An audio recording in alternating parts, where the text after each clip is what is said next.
మనుషులు ఎవరైనా కష్టపడేది సంపాదించేది ఎందుకు? సుఖంగా బతకడానికే కదా.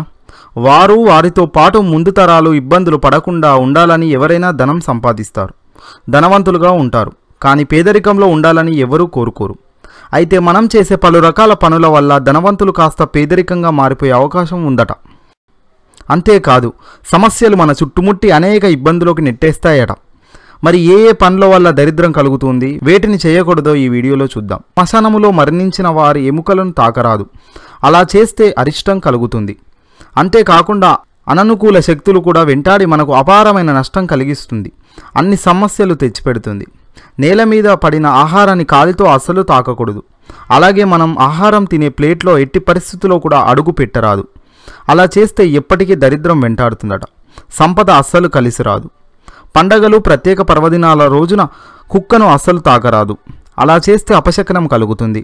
దీనివల్ల జీవితంలో పేదరికాన్ని అనుభవిస్తారని నారద పురాణంలో చెబుతుంది. ఇంటిని శుభ్రం చేశాక వచ్చిన మురికి నీరును శరీరంపై ఎట్టి పరిస్థితుల్లో పడకూడదు, అలా పడితే అంతా దురదృష్టం కలుగుతుందట, ఏది చేసినా కలిసిరాదట, సంపద అస్సలు దరిచేరదు. శవాన్ని ముట్టుకుంటే ఎవరైనా ఆ తర్వాత తలస్నానం చేయాల్సిందే, లేకపోతే పేదరికం కలుగుతుంది. ఉన్న సంపద కాస్త తుడుచుపెట్టుకుపోతుందట.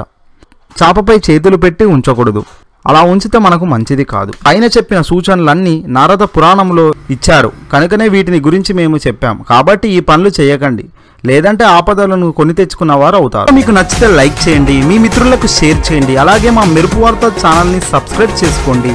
Thank you viewers.